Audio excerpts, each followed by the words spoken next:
Good afternoon, everybody.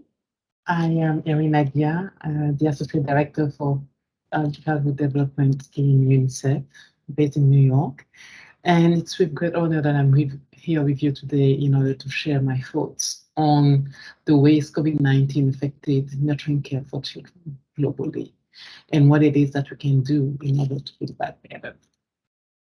But before I go any further, allow me to set the stage by sharing what we do know about the needs of children, what it is that they need in order to reach their full development potential. Neuroscience and evidence shared in the 2016 Lancet series established the fact that lifelong health, productivity, and well-being is being built from the very early days, starting with pregnancy.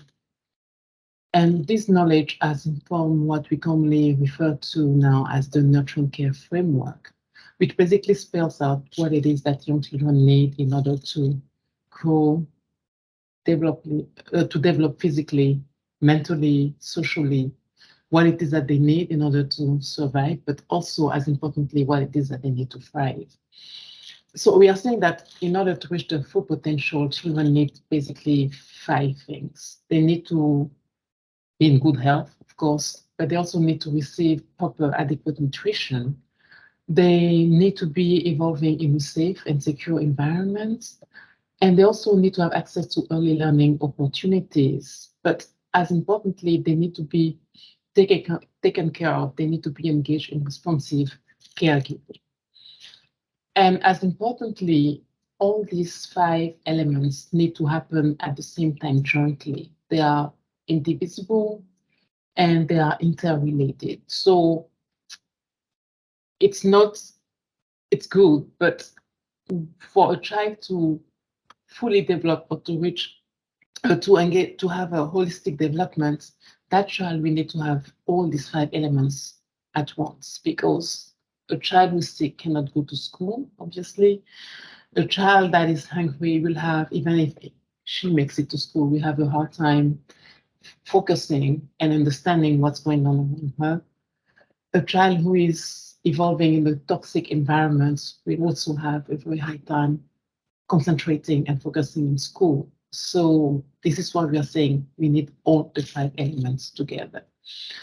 And it's also worth noting that this framework that was developed by UNICEF, the World Bank, ECTAN, WHO, and PMNCH was initially intended for 0 to 3-year-old children, but in many countries, we have seen potential to use it for older age groups, and this is what has happened recently, where we have used the nurturing care framework to support the needs of older populations. Another important thing that really need to be stressed is the fact that the sooner we start, the better the results. So for early childhood interventions to be efficient, they need to start as soon as possible, preferably from 0 to 5, or need to be targeting the needs of children or addressing populations 0 to 5-year-old children.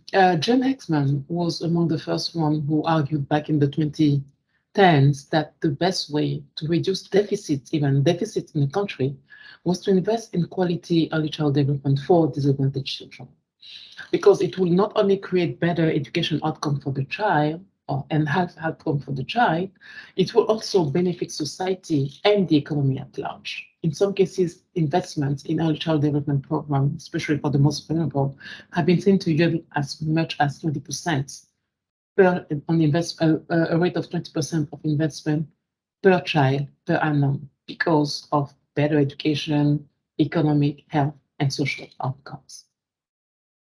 Now, globally, what does that mean for children?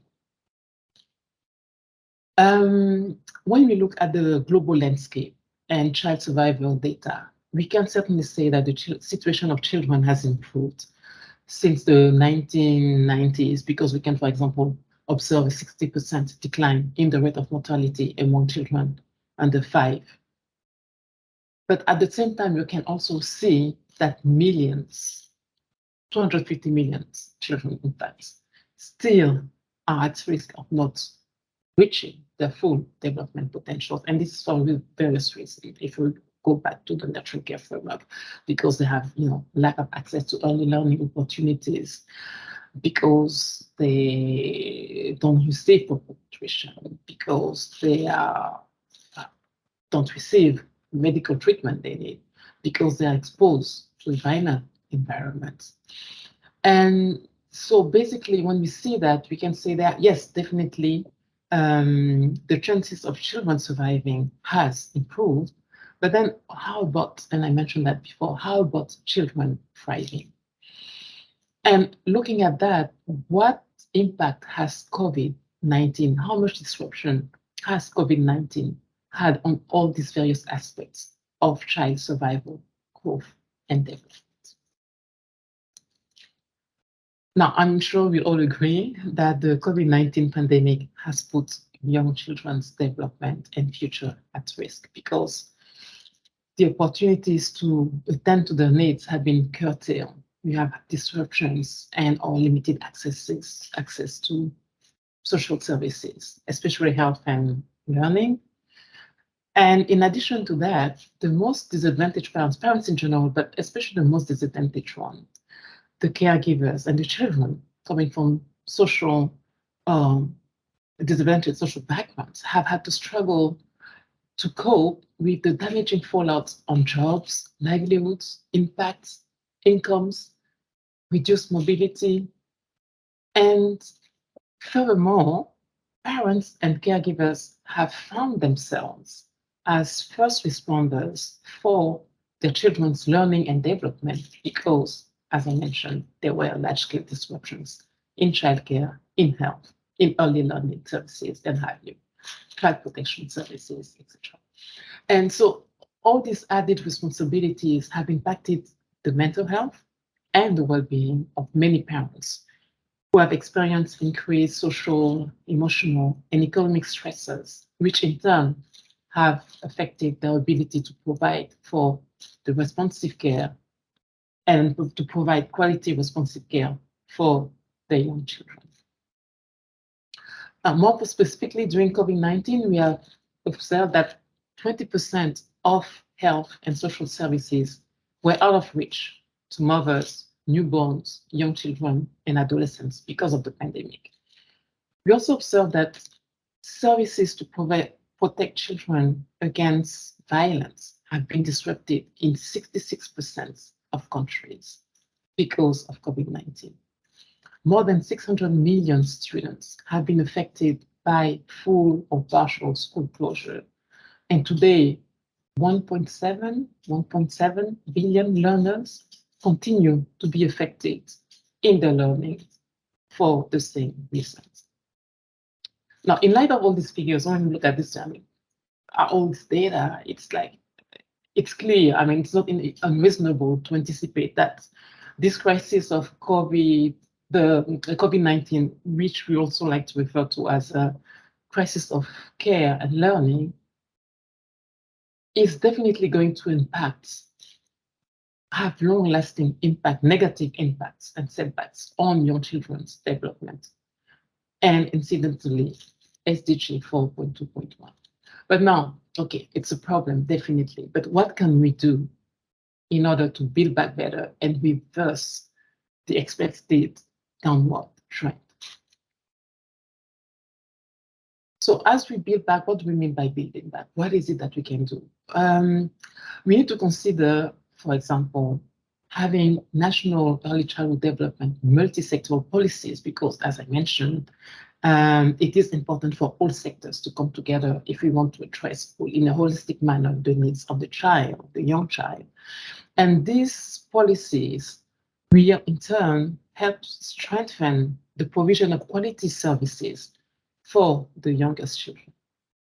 And how do we do that? First, we need to keep advocating for the protection, definitely the protection, but also the promotion of investments toward the development of the young child and their families to ensure that they still have access to those services that are provided with adaptable and flexible support.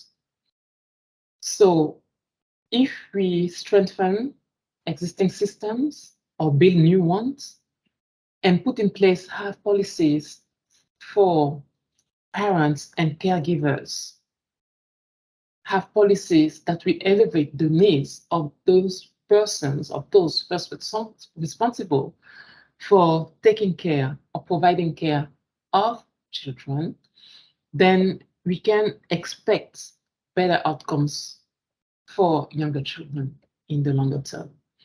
And it is what I propose, and to address these needs, that UNICEF has developed 7 tools that you can see on the screen. It includes, when you talk about protecting investments for early childhood development, it includes the public financing for children development guidance that has been produced. It includes family-friendly policies. It includes support to countries so that they can develop their own early childhood development policies and plans. Now, we also learned, and I mentioned that before again, that because of COVID-19, parents and caregivers ended up as first responsible for the welfare of the children, the well-being of the children. So it did put a lot of stress on them. So now, what is it that can be done now that you're aware of the fact that they have so many needs? What is it that can be done to address their needs? So a logical response will be to, of course, strengthen partnerships, and there are quite a few going on. There's the GISP going on, for example, to raise the level of awareness of the fact that these caregivers, these parents need support, and advocate for integrated services that will support them through childcare services, through mental health services, for example.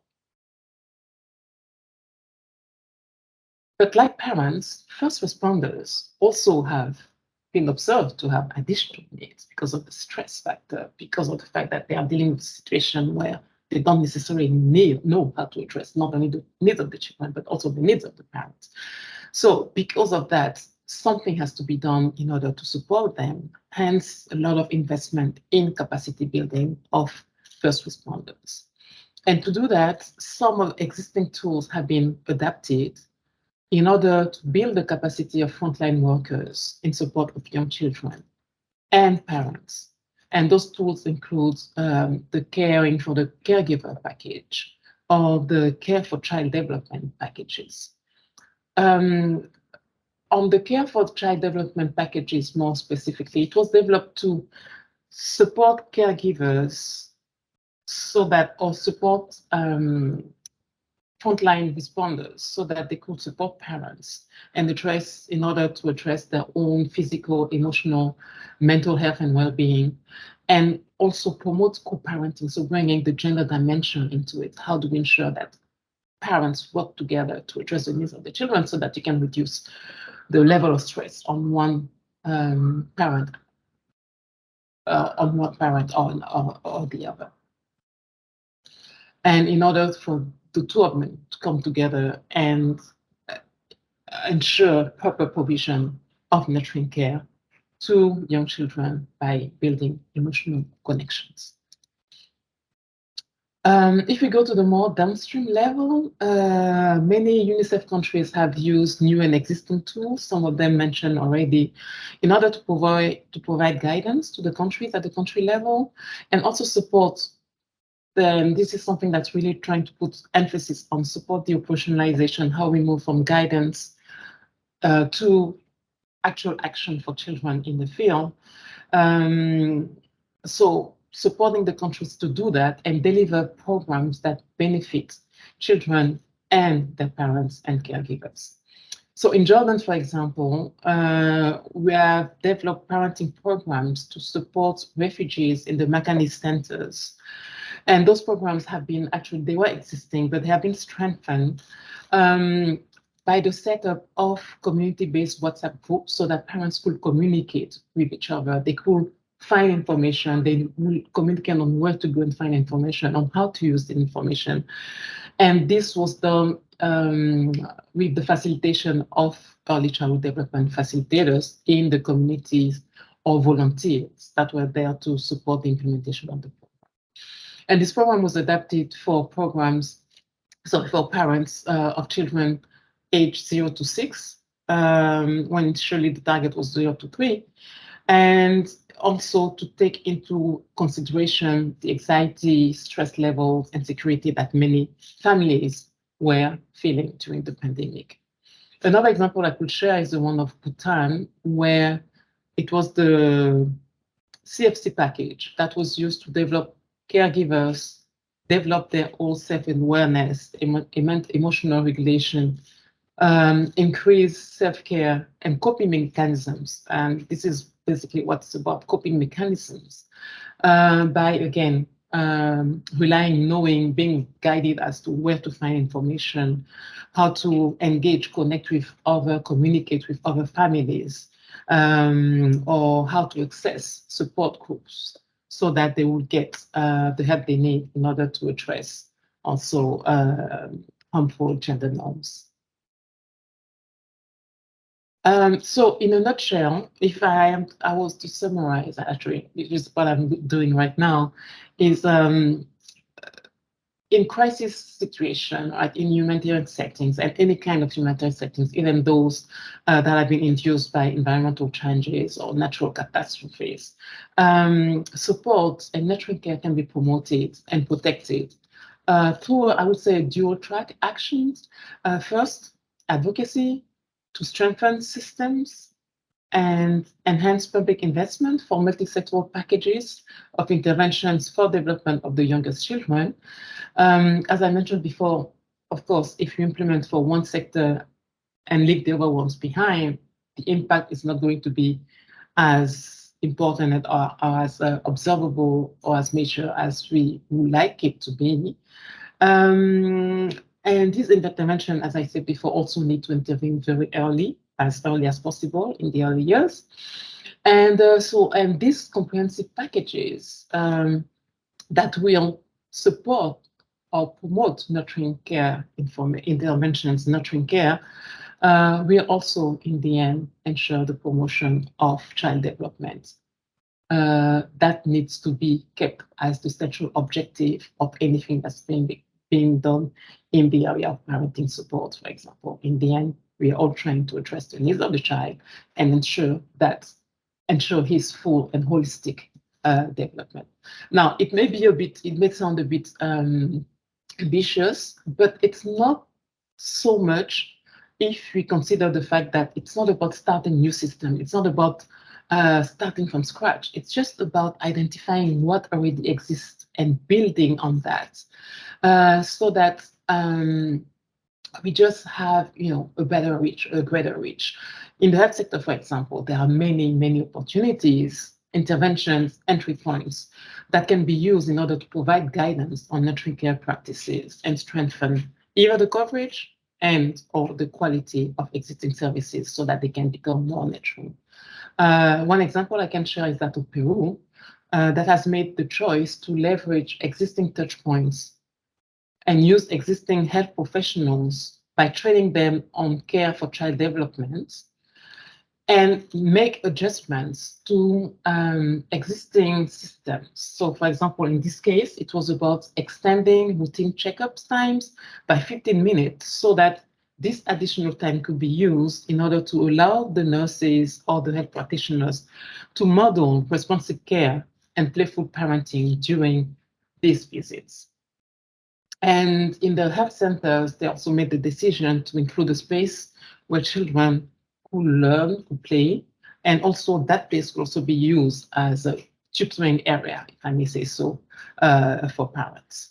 So those are like simple actions that have basically used something that already existed, regular growth monitoring sessions and visits, to make them more nurturing and make actually in the end the healthcare system more efficient, because a happy child means that it will not coming back later for care.